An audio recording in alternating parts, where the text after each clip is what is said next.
Hello, Canucks fans. Welcome back to an episode of Canucks Conversation brought to you by Bet365. We're coming to you from the Pacific Toyota Dealer Studios. Visit shoptoyota.ca or your local Pacific Toyota dealer today. My name is Dave Quadrelli. I am joined by Harmon Dial. It's a Canucks game day edition of Canucks Conversation. And I know I mentioned this yesterday, but you would have thought that a JT Miller game would just be circled on the calendar. Everybody would be talking about it. Today's the first day that we're going to be talking about it. Quite under the radar, given everything that's happened in Canuckland. And get this, Harm, before we kind of dive into the pregame notes and everything, I'm compiling our top 10 stories of the year for Canucks Army. So we do that. We do it for like top 10 stories of the season, and then we also do the calendar year. And I was just going through our data of like what was the most read article at Canucks Army this year. And I'm realizing that the Canucks traded JT Miller and Quinn Hughes in the same calendar year. Yeah. No, I noticed the same thing because I was looking back at some of the stories this year that really popped on the Canucks vertical. And I thought to myself, this was, I think, one of the best years we've ever had, or I've ever had with my stories. And I was like, oh, yeah, that's because not just one star player, two star players got traded from this team. So, yeah, it was a wild one. It's crazy to think how much this team has changed just in the last 12 months. Here's to 2026. Let's dive into some game notes, Harm. Before I do that, though, our chat's bumping, and I want to mention our Super Chat charity partner this season, the BC Mental Health Foundation. You want to make sure your question or comment gets on the show? Hit us with a Super Chat. Proceeds from our Super Chat go to the BC Mental Health Foundation, changing the face of mental health and addiction by supporting breakthroughs in care, public understanding, research, and knowledge exchange. All right, Harm. Canucks in New York. We got some line rushes courtesy of Sportsnet's Dan Murphy, who's boots on the ground right now. Excuse me. It was actually Thomas Drance. See, I made fun of Drance yesterday, and I almost didn't give him credit for tweeting out the line rushes. These are courtesy of Thomas Drance. I'm reading these over at CanucksArmy.com in scenes from morning skate. DeBrusk, Rossi, Baines. Baines was put on waivers. It looks like Besser's going to play. He wasn't part of line rushes. Hoglander, Kampf, Garland, Sherwood, Drew O'Connor, baby. He's back at center. Evander Kane, Liam Ogren, Max Sassone, and Linus Karlsson rounding out your fourth line. And yes, Aatu Ratu skating as an extra. Elias Patterson, the center. Elias Patterson skating as an extra as well. Doesn't look like he'll play. And then on defense, no changes. It's going to be Buyam with Myers, Hronik with Marcus Patterson, and then Elias Patterson skating with Tom Olander. No Aatu Ratu. Surprise you at all? I was talking about a one-game reset. This is weird now. I don't like this. Yeah, we're going to have to do a really early transition to the stat of the day because it relates to this exact topic. The stat of the day is a presentation. Uber Eats is enabling fans to maximize their fandom all season long with exclusive game day deals on the app. From game day eats, paper plates, and napkins if you're hosting, to all the ingredients you need to make your favorite game day dip. Before, during, and after the game, Uber Eats is assisting every fan's hockey experience all season long. Hashtag crave the stats. I'm not gonna lie, I didn't think we are going to be diving into this less than 3-4 minutes in. Neither did I. But it is the most interesting story around this team from a pure on-ice perspective, especially related to the lineup.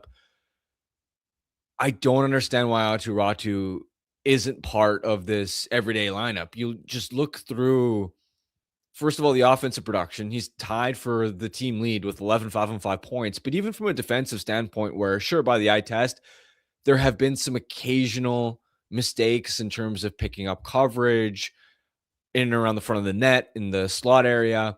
Sure, he's learning some of those details. But the fact of the matter is the Canucks are still decisively winning their two-way matchups with Aatu Ratu on the ice. This season, they have a positive shot differential, a +2 one during Ratu's 5 and 5 shifts. And most importantly, they're outscoring teams 14-10 at 5 and 5 with Aatu Ratu on the ice. So if this was a situation where you're constantly getting torched for goals against, and by the way, like, I understand that there is a discrepancy between his expected goals against rate is a lot higher than his actual goals against rate, where sure, that goal differential might be slightly worse if the goaltending behind him in terms of the on-ice save percentage was a little bit worse. But the point being, he's about break even in every 5-on-5 two-way category, has a positive goal differential. This idea that he's made so many mistakes that he can't crack this lineup, I don't understand that. And it worries me because Elias Patterson isn't part of these line rushes. How is Aatu going to get in when Elias Patterson draws back in and you got Patterson and Rossi as a 1-2 punch? Especially the other guy, just the 2-3-4 center situation right now behind Rossi.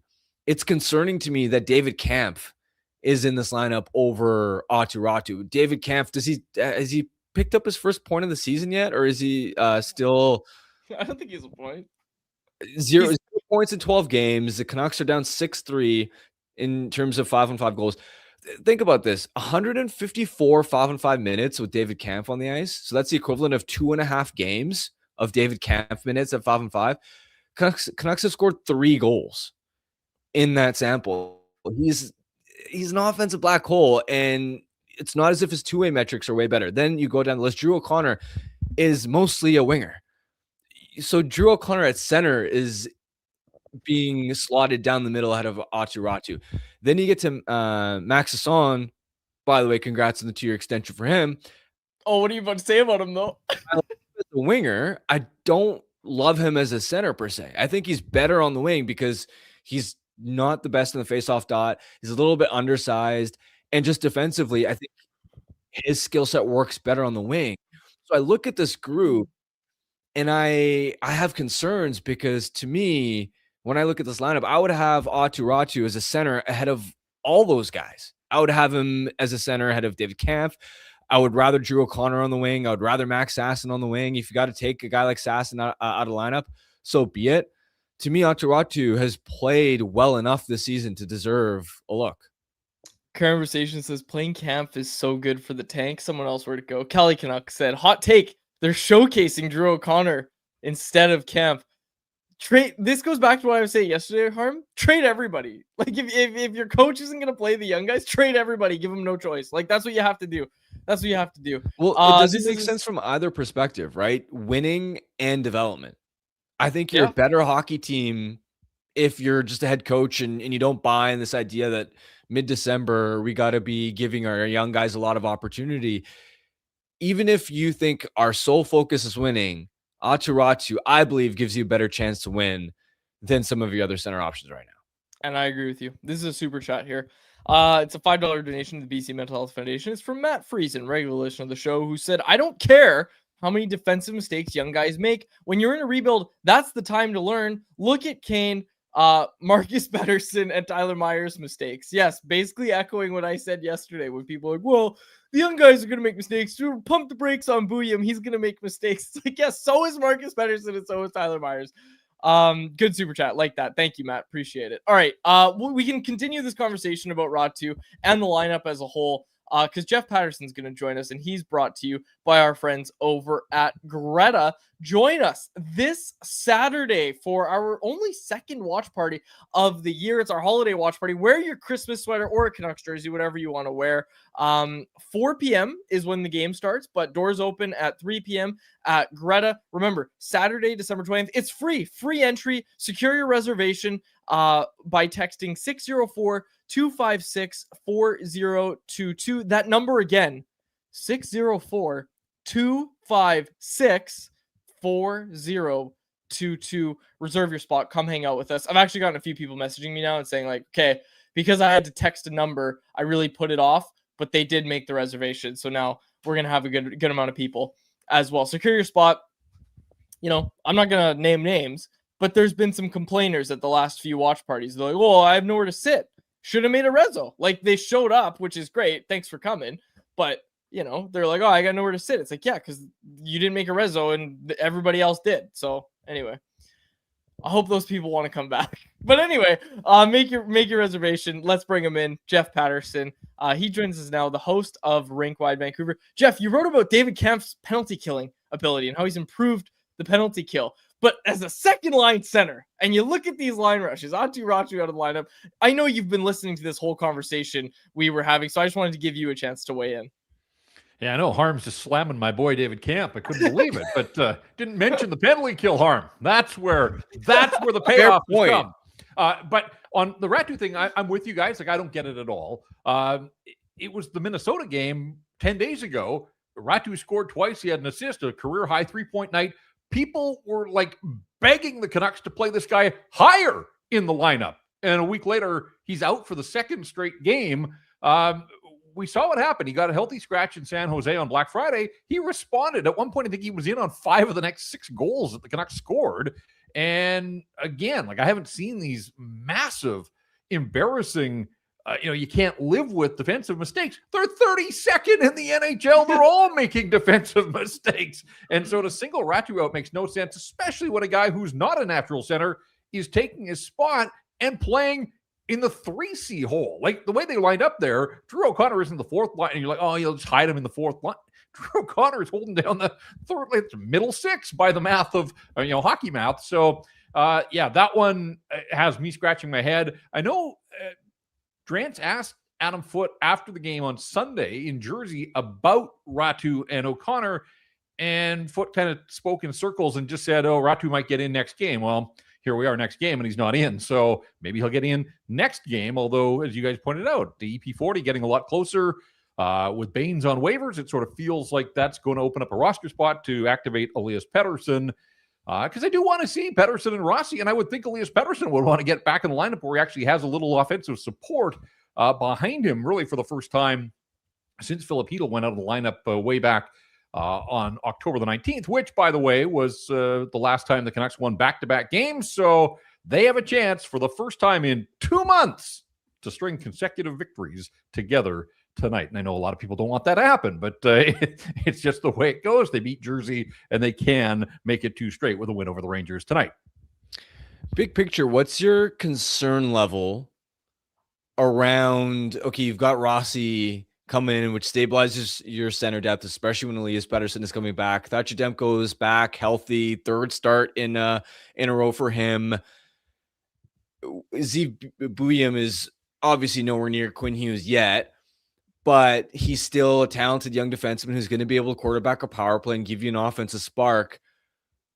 The Canucks are still in 32nd place, and we know that this roster isn't very good in the grand scheme of things, but are you worried about some of these pieces coming together and potentially ruining a tank, the team going on a bit of a run at some point here? Getting on a heater to get to 25th.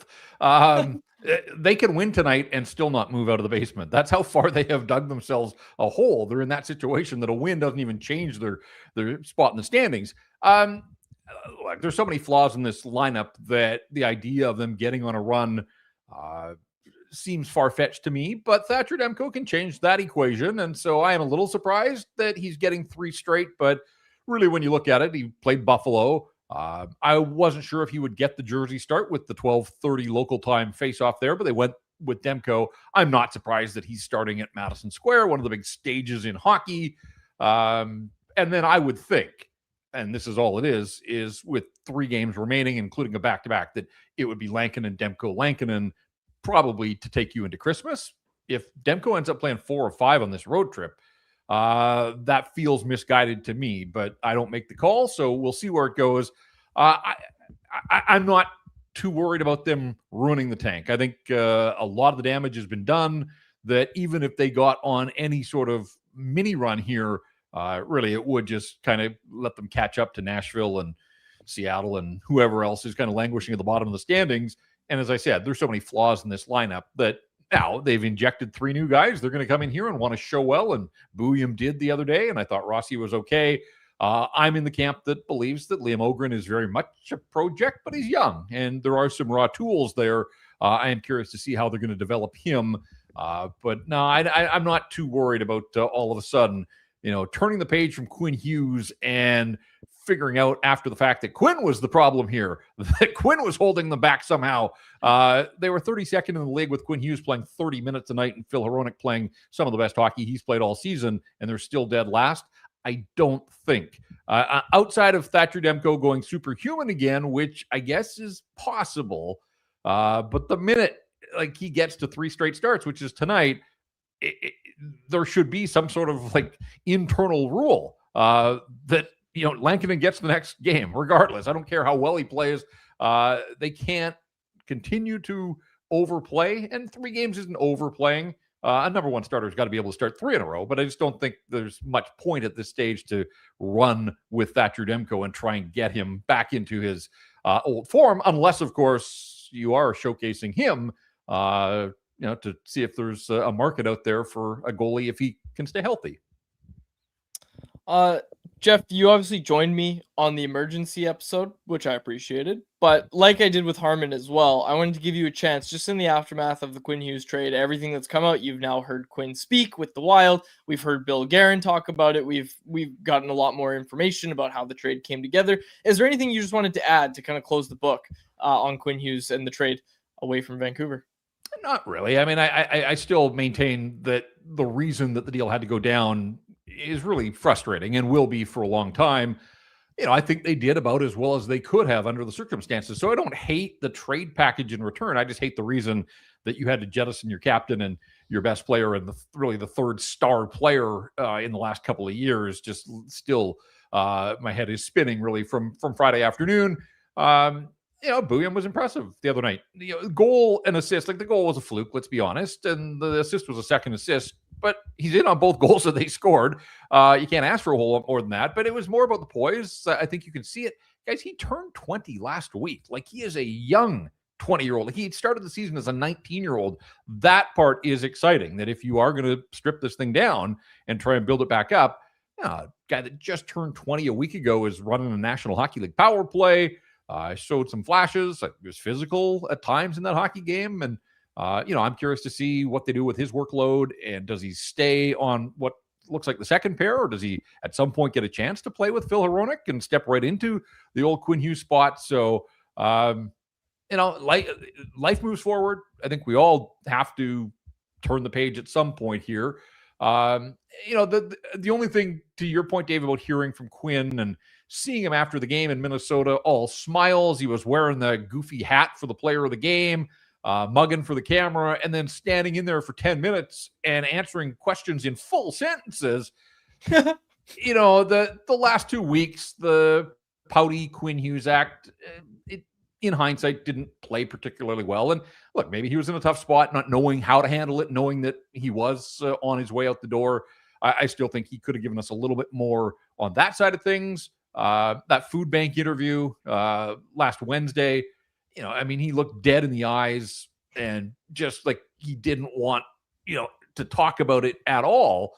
And then he gets to Minnie and he's cracking jokes at it's like open mic at the podium. And so I feel like it wasn't a great look for him on the way out the door, but he was an incredible player. And I enjoyed my dealings with him while he was here. I am going to be interested to see how it goes. I like that Minnesota team a lot.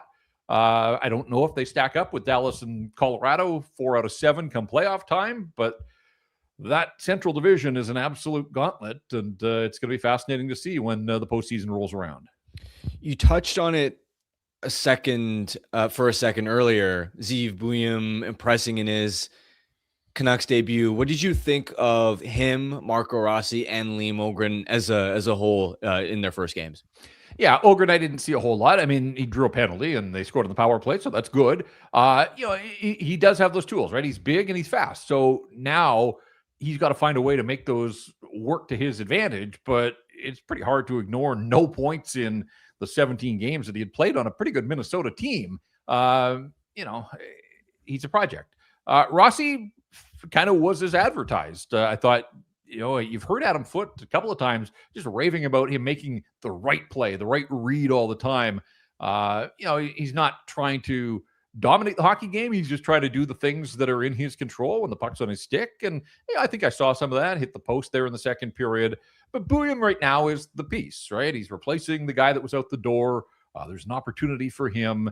And I was impressed. What wasn't to like in his debut? He's a guy that I think as he grows here, and that's why I go back. He's so young to already be manning the point on an NHL power play, and a power play that didn't have Elias Pettersson. So, it really was a patchwork job the other day, but somehow it managed to produce twice. So that's great. And I do wonder, take Quinn out of the equation, and all of a sudden, these are all elite level hockey players that have made it to the National Hockey League and are on a power play. So, instead of deferring all the time, now I think you're going to see a little bit more creativity, maybe a little bit more motion, maybe a little more involvement from all of them. And let's be honest, this power play is unpredictable right now. And that kind of works into their favor because I don't even think these guys know what they're going to do when they've got the puck, where it was always, where's Quinn? I got to get the puck back to Quinn. And so how do you defend if the guys that are on the power play don't know where they're going? It's hard to, for the defenders to ultimately try to get one step ahead here. So, I'm in that mode right now. Like, I want to see Buum. I want to see him run the power play, but I want to see him at 5-on-5 as well and sort of get the full book on more than just a power play specialist. I want to see him develop and round out his overall game. And so I think for any guy, this would just be my hunch. And we haven't had a chance to talk to them because they're on the road, but I would think for anybody that gets traded, like, you want to come in and make some sort of impact in your own way as early as possible so that that's not hanging over your head. And I'm not expecting Zeev Buum to have 2 points or, to score every game. But to do that in your debut, I think would just allow you to relax, and you don't have to wonder, when am I going to be able to contribute? When, are people asking like, hey, is this guy as good as he was advertised? He stepped in, he had a nice debut, and I just think that's going to put him at ease here moving forward. So looking forward to seeing him face the Rangers here tonight.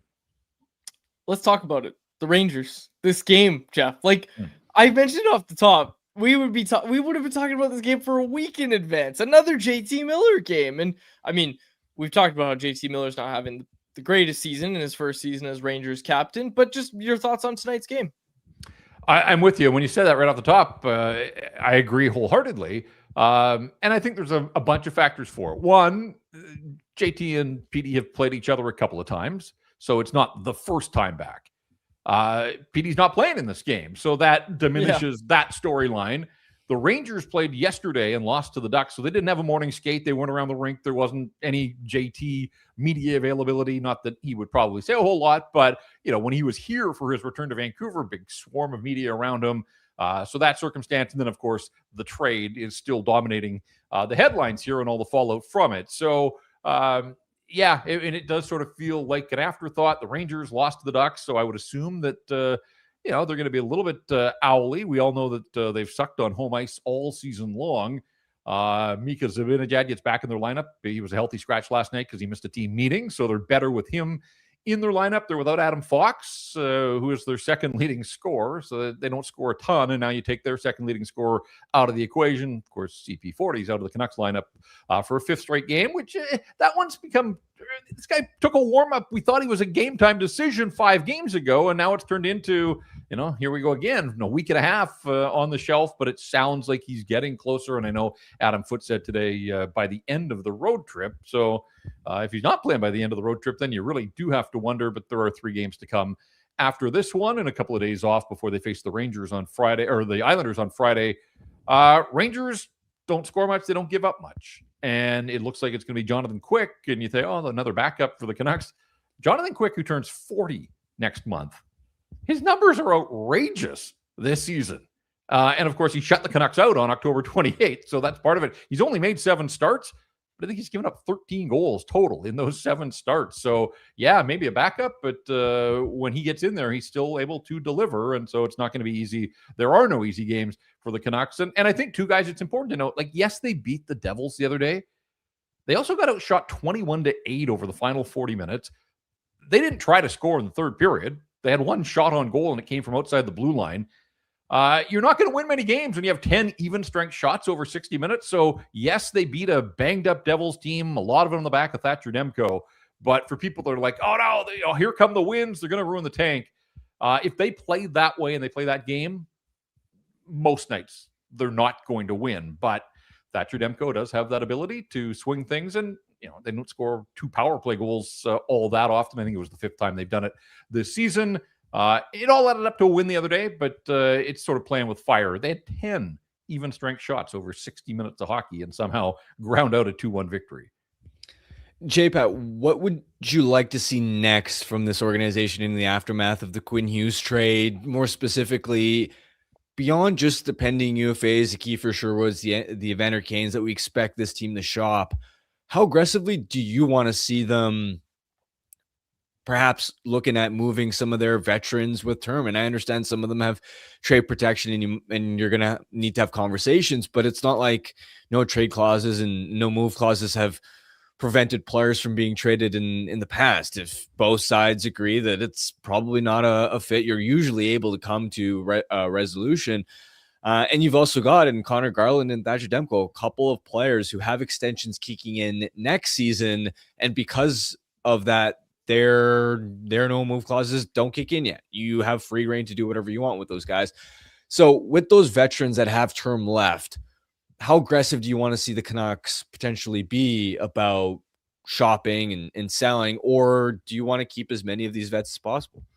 No, I mean, this core group, the one that they're moving on from, has won absolutely nothing in the big picture. So I wouldn't be beholden to sort of any of those component parts. And I think once Jim Rutherford gets on a little bit of a roll, I would expect that he will continue to be aggressive. And I guess what surprises me through all of this, and Quinn ultimately got there and basically asked out, I'm surprised others haven't with all the losing that's gone on here. I am surprised that a few other players have said, nope, like I don't want to stick around. If you're going to tear it down, move me, even if I've got term, even if I've got some trade protection. And yet it sounds like a lot of the players, either immediate aftermath and reaction was to double down and say, I want to be a Vancouver Canuck. And look, the city of Vancouver, most of the time, terrific right now with the pouring rain, maybe not so much, but in the big picture, it's a pretty good place to live. It's a passionate market, all of that. But NHL careers they're finite and they're limited, and you don't get that many chances to win. And for a lot of these guys, they have stuck here through some really dark days.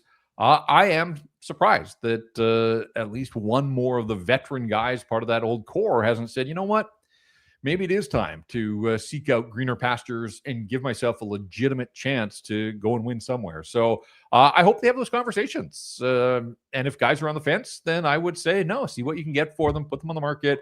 Absolutely the UFAs, Sherwood, sure. It is unfortunate that like Teddy Bluger is only going to get half a season if he ever returns, and same with Derek Forbort. Not that they'd have huge value, but if Teddy Bluger had a fine season and been part of a penalty kill that was successful, there might have been an interested team to pick him up towards the deadline to help with the playoff run. And I just don't know what kind of market value he would have now because he hasn't played, and same with Forbort. And so it's just a little unfortunate. And Evander Kane, complete wild card to me. I just don't know. Like, it's easy to say, oh, a veteran guy who, can play some of his best hockey in the playoffs. I don't know. I mean, he's been so underwhelming as a member of the Canucks here coming off the season in which he didn't play at all. Will there be a taker? As I see it here today, I'm not convinced that there would be somebody that would part with assets for a 34 going on 35-year-old Evander Kane, who really hasn't done much, hasn't scored much, hasn't been terribly physical, has taken way too many penalties. I don't know if that's the kind of player that there's a team out there thinking, yeah, that's the guy that, we're missing that we need to add for our playoff run. So I want them to be aggressive. I just don't know how that ultimately is going to play out. But you can't just push a button and blow your entire roster up. It doesn't work that way. So Rutherford and Alvin, they've certainly got plenty still on their plate here moving forward. Jeff, thanks for doing this. We appreciate it. We will talk to you soon. We'll see you on Rink Wide as well. We got Rink Wide, the early start. Earth's in with me. And just to bring it full circle, David Kampf, penalty kill has gone up 13% since he arrived on the scene. I wrote about it this morning. Yes, I know he doesn't bring anything offensively, but he had, look, they were dead last. I think they haven't moved a whole lot, but that tells you how bad the penalty kill was. But he's actually done a nice job by the underlying metrics, and the penalty kill is league average over the last 12 games. And we've said that all along. If the penalty kill had just been league average for those first 20 games, people would have been okay, but it was so bad. Anyways, yes, I dug in and decided to write a little bit about David Kampf. So there you go. It's at Canucks Army. Thank you, Jeff. Appreciate it. There he is, Jeff Patterson. Yeah, he did write about David Kampf. It was very funny as soon as you started talking about David Kampf, and Jeff obviously wasn't writing like David Kampf's the answer at 2C, which is basically what you were saying. It was interesting. No, it is good context. That's probably what Adam Foote is thinking is this guy plugs a hole in the PK. Fine. You want to keep David Kampf in the lineup? Sure. Then move Drew O'Connor. Exactly. Back to the wing and have Ratu there. Yeah, sure. Yeah, also, they're not going to take Kampf out of the lineup, but you got some guys that you could take out. Also, J-Pat mentioned Evander Kane there. This is something that I'd pulled up in the press box about a week ago, and I wanted to share some of the updated numbers. I guess this could have been a stat of the day. So Evander Kane, we know he hasn't scored much. I think one of the disappointments for me is that he hasn't been very physical either. Right? For a Canucks team that isn't very big, isn't very mean, how many games this year have we seen the Evander Kane really intimidating somebody, throwing a big check, sticking up for somebody, being involved in scrums, just being a pain in the ass to play against? I haven't noticed it. And when you look at the NHL stats for hits per 60, Evander Kane, like I'll go through the list. Kiefer Sherwood 1, Aatu Raty number 2, another reason to have him in the lineup. Linus Karlsson, Mackenzie McEachern, Elias Patterson, the defenseman, and then Evander Kane down at 6th place in terms of hits he's thrown per 60 minutes. Aatu Raty's hit rate per 60 minutes is nearly double Evander Kane's. Double. To me, that's an issue, right? Like, he obviously knows going to catch Kiefer Sherwood. He throws about 15 hits per 60 minutes. Evander Kane's down at 6. That's only half a hit more per 60 minutes than Archie Baines, who's at 7.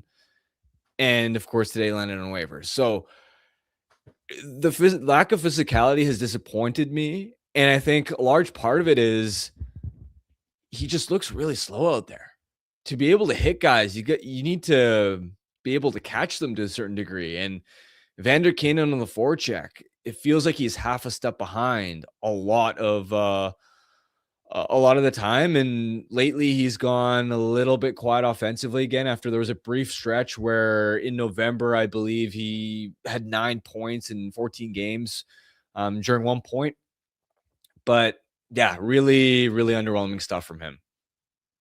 And that's what you need. Like, if you're a team that wants on a third line, maybe to be interested in Evander Kane, you're going to be watching these games going, well, what is he? Nobody's trading for He's Evander Kane. Not physical. This is not the player that we thought Evander Kane might be. Jacob, write this down. Ready? I'm ready. The Vancouver Canucks will be Evander Kane's last NHL team.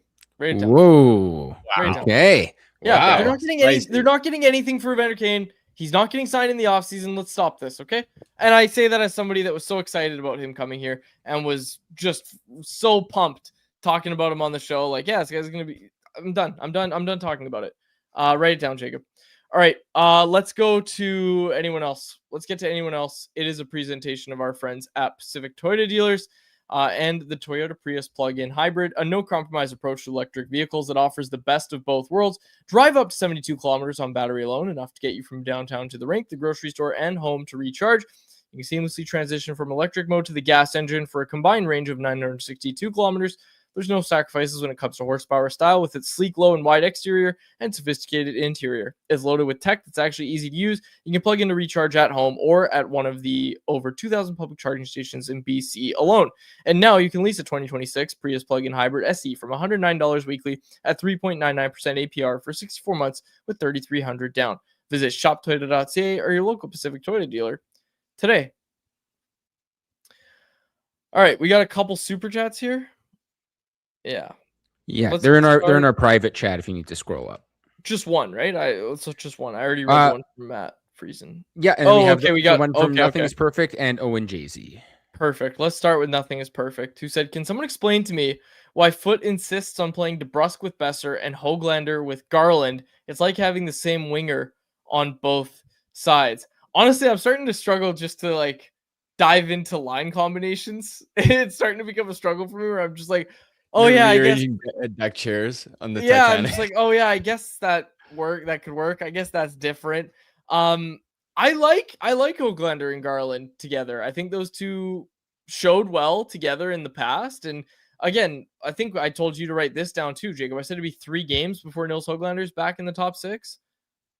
Didn't I say that? That might have been on the list that I lost. So I'm glad that you brought it that doesn't up. matter. I don't need to take a victory lap on that. But what I'm saying is I do like those two together. And the faster Höglander gets back to being at his best, the better for the Canucks. And you assume that Elias Patterson's going to center those two. I like those two together. Yeah, I understand the commenter's point though, where Höglander and Garland are both play drivers. They're both speedy. They win battles. They transport pucks up the ice. Whereas you look at DeBrusk and Besser, they're complementary wingers that don't do those things, right? They aren't the most disruptive on the forecheck. They're kind of passengers on the line. They're supporting top 6 players and need play drivers to play with. So if you were to split Höglander and Garland and swap them with the DeBrusk Besser pair, where it's, I don't know, maybe DeBrusk and Garland together or Höglander and Besser together, then you would create an environment where DeBrusk and Besser both have a play driver to play with, and it's maybe more of a balance. But I also understand your point where Höglander and Garland have played together, and I would imagine from Adam Foote's perspective, there's probably, even though the results haven't been very good for these guys together, I imagine there's a familiarity factor of, well, DeBrusk and Besser have played a lot together since last season, even though they haven't really clicked a lot as a tandem on opposite wings. For me, it is also interesting seeing Marco Rossi on that line because he also is more of a complementary scorer. He's not a line driver. He put up 60 points last year, right? He definitely has offensive skill, but it's as a net front scorer. It was because he played on a line with the Kaprizov. Kaprizov was responsible for making so many plays with the puck, setting up chances. And Rossi, most of his goals were within 5 feet of the net, where despite being 5'9", he's a gutsy guy. He goes to the hard areas. He is smart about getting open and reading off of elite level players. But it's not as if Rossi was the one that was driving a top 6 line and making things happen. So when I look at DeBrusk, Rossi, and Besser as a trio, maybe it can work because they are 3 talented players, but stylistically, they're all complementary pieces. There isn't a natural playmaker on that line. Whereas if you were to bump up, let's say, Garland in that role, I would be curious at some point to see, with Rossi's net front IQ, how he gets open, his finishing ability, and Garland's playmaking ability down low. Would they be able to feed off of each other where Garland's able to set Rossi up for chances? I think that might be worth experimenting with at some point down the road. Okay, we got to read some of these. I was going to ignore it, but now this is what's dominating the chat, so we have to talk about it. People calling him Quit Hughes instead of Quinn Hughes. Quitter. They're all calling him a quitter. We're going to dive to that in a second. We got a super chat here. I really wanted to just ignore it. No, well, we talked about it yesterday, but I'm bringing it up again. Owen Jay-Z with a super chat first. He said the preseason power play is coming back. It's almost hard to remember that the that the preseason power play was so damn good. Hey, you're right, Owen. I like it. I like that. I'm on with that. I'm on with that optimism. All right. The quitter stuff. Okay, like Karn said this in the chat. He said every year it's a different player or coach who quit or failed, quote unquote, the team, instead of noticing the team flaws of this franchise with management and ownership. Like, guys, Quinn Hughes gave everything he had every year except for 2 weeks leading up to a trade when he knew it was coming. Like, just stop this. Just stop. We touched on it yesterday. I just want to get this point in. Okay. Like, would you rather he not tell the team that he's planning on resigning? Like, would you rather he did what Tavares did, Mitch Marner, all these guys that just go right to free agency and the team gets nothing for them? The Canucks got 4 great pieces. They crushed the Quinn Hughes trade. The return, they wouldn't have been given the opportunity to if Quinn didn't privately tell them, hey, I'm just so you know, this is where my head's at. Because, hey, like, let's be honest, I don't think Minnesota is, maybe they're not even in the running for Quinn Hughes if this is a trade that gets done in the offseason. A big part of the appeal for Bill Guerin is that he gets Quinn Hughes for 2 playoff runs now, and he gets an extended period of time to convince Quinn Hughes to extend. Right now, even with this timeline, there were teams that didn't want to trade for Quinn Hughes because they didn't have the assurance that he was going to extend. there was no guarantee you were going to get anything for Quinn Hughes, let alone what you ended up getting in a trade. And part of that is because Quinn let the team know that he wasn't planning on resigning. And I touched on it on the emergency episode. The reason Quinn's not resigning is because of this franchise and what they've done since he's become a Vancouver. And even before Quinn, like that's where the anger should be at. You should be angry that the team was in a position to lose Quinn Hughes in the first place. Happy that they figured out how to get something for him. But Quinn Hughes is a part of that. Just stop with the quitter stuff. I don't like it at all. Well, also, it'd be different if there was hope for the future. Where, okay, maybe if there was a scenario where everything went wrong this year, but man, look at that prospect pool. You got elite game breakers coming, and for the most part, this franchise has actually been a playoff team. Then fine, you could say, oh, at the first sign of adversity, this guy decides to leave. Come on now. What was the noble thing for Quinn to suffer on a team, waste away the prime of his career on a hopeless franchise that was spinning its tires and wasn't going to win anything while he was here?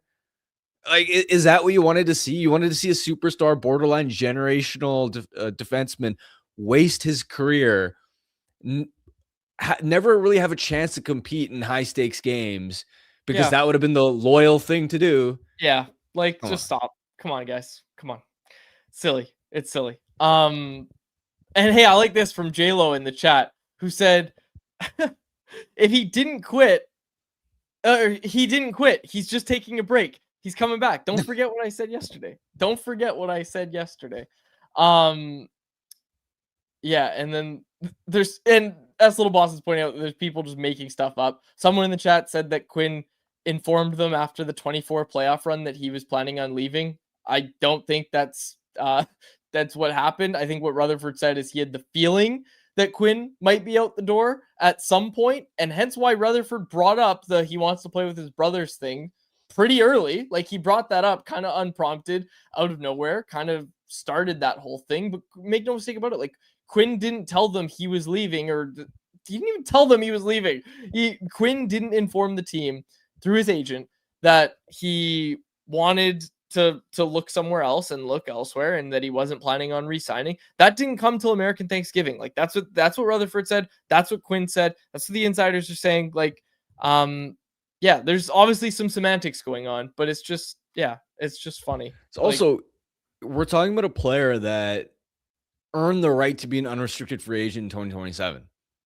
Like, he earned that right. It's not as if he's got 4 years left on his contract and said, I'm out. All he said was, hey, I'm giving you a heads up. I'm probably not going to re-sign here. Yeah. Which he has every right to do. It's not like he had a ton of years left on this deal and got the bag, made all these promises of being here long-term, and then said, oh, guess what? Now I'm quitting in the middle of it. Okay, now here's a good comment. This is from the Soupstone, one of the Quinn Hughes people. He said, look at the Sedins. That's loyalty. Quinn Hughes has no character. Okay, first of all, the Sedins are like the highest example you could pull. They went on cup runs. The Canucks were a team built around the Sedins. Imagine, okay, take the Sedins and, oh, hey, the West Coast Express is gone and we've done absolutely nothing. You guys are still first-line players, but there's nothing behind you. Imagine the Sedins with David Kampf as their second-line center. Like, come on, guys. What are we talking about? The Canucks weren't bad until after, like, the Canucks they rode with the Sedins. Like, however far the Sedins could take them and what was built around them, that's where the Canucks went. Of course they were going to stick around. And also, the highest example, the Sedins' character, like, if the question is, does Quinn Hughes have as good of character as the Sedins? The answer's flat out no. But the answer's flat out no for like 90% of the league. The Sedins are the top guys. Like, they are the top guys when it comes to character. And anyways, that's just the point. Well, I also saw somebody pointing to, oh, well, look how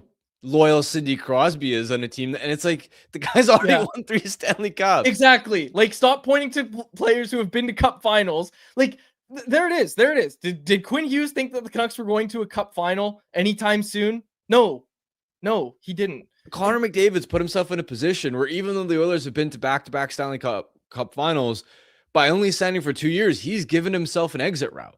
Yeah. He's given himself an exit route where if they don't get the job done, even if they're a playoff team, like that's not going to be good. His bar is going to be, do you represent the best chance for me to win a Stanley Cup? And if not, he's going to leave Edmonton too. Also, don't forget how close the Sedins came to leaving. like Yeah. are we forgetting that too? Like the Sedins almost left in free agency. That almost happened, guys. Like, just stop. It's just weird. It's gross, is what it is. It's like a jealous ex. And now the people in the chat, oh, I don't want Quinn back. Come on, Quinn says in 2 years, like, oh yeah, I want to come back to Vancouver. Like now we've got some good pieces. I want to come back. You'd be like, nope, I don't want him back. Like, just stop. It's sad. It's like, it's sad. It's like, I have pity for these people. This is sad. I'll quickly jump in because Sidney Crosby was brought up. So yes, he has 3 Stanley Cups, obviously, with Pittsburgh. How many times has Sidney Crosby missed the playoffs in his career? By the way, exactly. He's in season 20, right, in the league. How many times has he missed the playoffs? The answer is 5, and 3 of them came in the last 3 years, right? So, and the 2 before, one was his rookie year after they were one of the worst teams in the league to get him. Obviously, I know there was the bigger lottery because of the lockout. I get that, but they were a terrible team in the early 2000s. And then he helped them get to the playoffs. And then they missed again in 2010, 2011 when he only played 41 games because he was dealing with concussions. The next year, he missed a bunch of games as well. And Malkin had his career year and dragged them into the playoffs. And Crosby came back and played in the playoffs for them that year.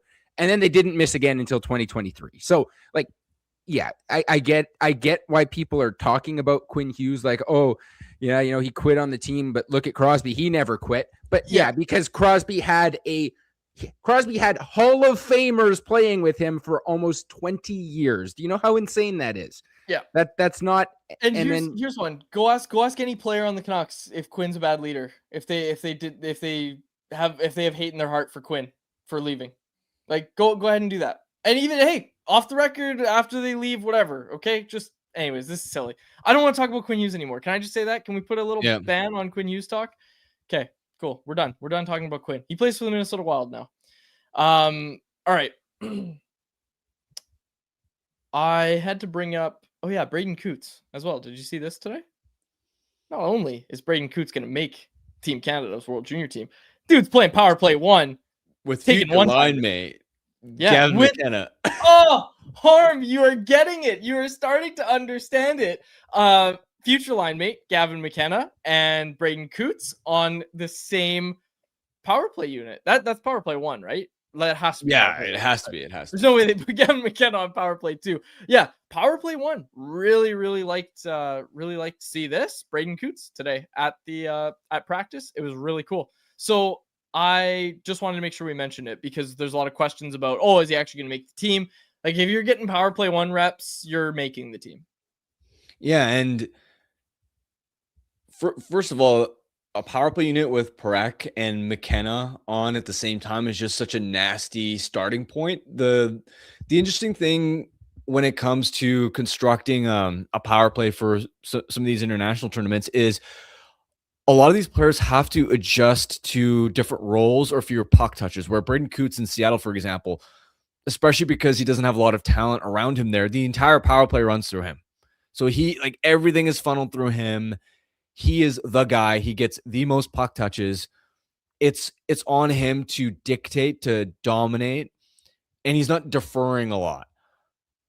In a Team Canada World Junior setting, Gavin McKenna is going to have most of the touches. Zane Parekh is going to have most of the touches. You're still going to get looks. Don't get me wrong. They're still going to pass you, but it's not as if everything is going to funnel to you the way it would when you're playing on your junior WHL team or for Reshny as well. Same thing for the junior team he plays on. So there needs to be a quick adjustment process to learning players' tendencies. How do I adapt to be successful in this role? And even from a placement standpoint as well, I'm not 100% certain on this, but I thought I saw in that video clip Coots on the right side, whereas I don't know where he's played on the power play this year, but I know when I had a conversation with him in training camp, he talked to me about wanting to improve his one-timer because he's typically played the left side. So it's also maybe adjusting to a different side of the flank. And especially given how short international tournaments are, you're going to be looking for smart IQ players who can pick up and learn things quickly on the fly. That's where Bryn Coots, I think back to when he was in training camp and how Adam Foote just raved about how quickly he absorbs information, how smart he is as a two-way player, and how his intelligence is such an underrated part of his game. I think that's going to be a critical part of whether or not he has success on a potential power play unit for Canada. We got a super chat. I like this. Measington, chance at a PD for Stankoven trade. I know there have been rumors about Carolina's past interest in Carolina loves them some PD. Come on. I don't know if that would still be the case necessarily. I wonder how much the last 2 years, even though Paterson has partially bounced back this year, I wonder how much of the last 2 years has soured the perception of Pete, especially now that he's hurt again, right? If he was still healthy and playing at a really high level, it maybe be a different conversation, but he's sidelined again. I still think he needs to prove more before, and maybe I'm mistaken here. I haven't gone to Carolina and done digging on their updated thoughts on PD, but at least just generally speaking, if I was a buyer and I'm looking at, all right, he's got a massive contract now. $11.6 million might not be the worst number in a rising cap world. Plus, it's hard to get centers, so I'm not immediately looking at that contract as an anchor. However, even with him being modestly better this year, I'd still need to do a lot of due diligence, and I wouldn't feel totally confident wanting to bet on him, especially for a team like Carolina, where they're trying to get over the hump in the playoffs. And Quads, I'll ask you this. Are you confident that Elias Patterson is the type of player that can shine in the playoffs? No, and Logan Stankoven did pretty okay in the playoffs, and he's a really young player. He was great for them in the playoffs. Plus, Stankoven shifted to center this year and has adapted to it pretty well. He's on a much better, more friendly team contract. I'm not sure that would interest Carolina, but again, that's just me thinking out loud. It's not based on any inside information. I also really think about it though, too, right? Like I give it some thought for both sides, because obviously the Canucks are trying to get younger, and it's not a bad or horrible idea by any means, or like it's like fascinating food for thought. Yeah. Are you saying the chat usually gives us bad/horrible ideas? Not at all. All right. Oh yeah, last thing I wanted to mention, Connor Bedard.